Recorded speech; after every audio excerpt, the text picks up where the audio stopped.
Berdebulah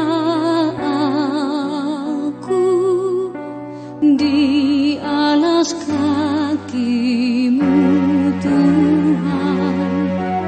Hauskah titik embun sabda penuh ampun. Tak layak aku tengada menatap wajah-Mu. Salam damai sejahtera Tuhan kita Yesus Kristus menyertai kita sekalian. Salam jumpa bersama saya dalam renungan harian Santapan Jiwaku. Saudara-saudari, hari ini kita semua kembali diundang selama masa Prapaskah untuk merenungkan firman Tuhan teristimewa dalam persiapan kita untuk merayakan perayaan Paskah, perayaan misteri wafat, sengsara, dan kebangkitan Tuhan, dan teristimewa perayaan keselamatan. Hari ini kita akan merenungkan firman Tuhan dari Injil Yohanes bab 7 ayat 40 sampai 53. Mari kita bersama-sama mendengarkan firman Tuhan. Inilah Injil Yesus Kristus menurut Yohanes. Sekali peristiwa Yesus mengajar di Yerusalem. Beberapa di antara orang-orang banyak yang mendengarkan perkataan Yesus berkata, "Dia ini benar-benar nabi yang akan datang." Yang lain berkata, "Ia ini Mesias." Tetapi yang lain lagi berkata, "Bukan, Mesias tidak datang dari Galilea."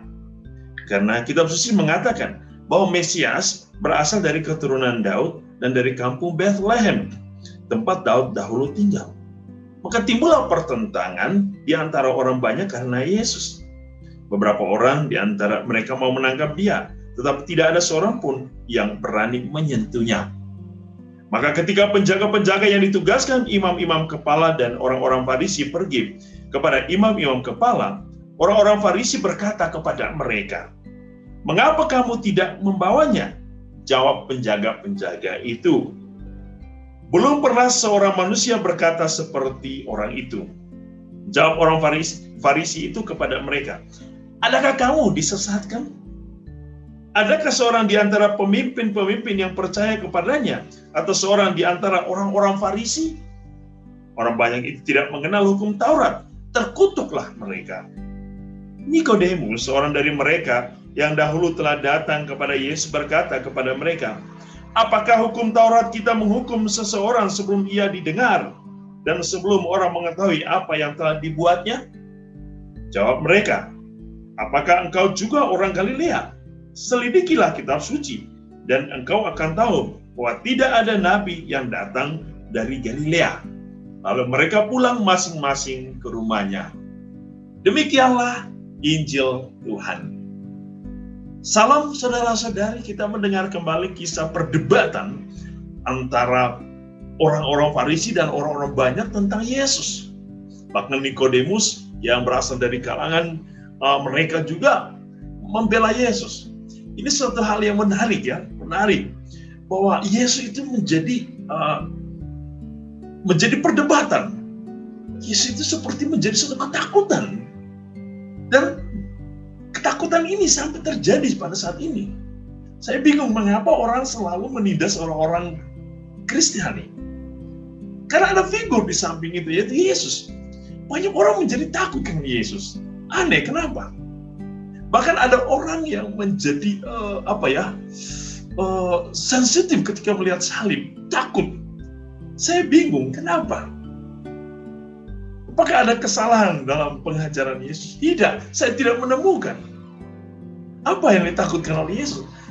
Sesungguhnya kalau orang yang bijak, orang yang pintar, berintelek, orang yang tahu tentang Yesus, dia bahkan akan mencari Yesus. Dia akan meminta Yesus itu menjadi pelindungnya. Dia akan berdoa kepada Yesus. Tapi ketika orang tidak punya pengetahuan, bahkan orang bodoh, tidak memahami, tidak belajar tentang Yesus, ya itulah kerjanya, hanya mencari-cari kesalahan. Dan itulah yang terjadi hari ini. Yesus lahir dari keturunan Daud, benar. Yesus lahir di Bethlehem, benar. Tetapi orang-orang Farisi berdebat sesuatu yang sudah tahu salah, tetapi masih ngotot. Ya. Salah tapi ngotot. Ini benar-benar bodoh. Tetapi ya, itulah yang terjadi ketika orang menutup dirinya, menutup matanya, menutup hatinya kepada kebenaran.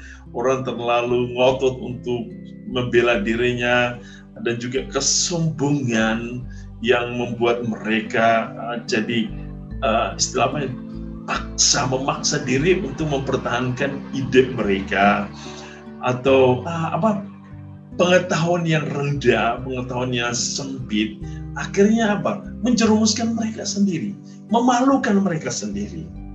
Sesungguhnya hal-hal ini kadang terjadi dalam situasi sosial kita saat ini, saudara-saudari. Apa yang harus kita lakukan? Bagi orang yang percaya, bagi orang benar, teruslah percaya.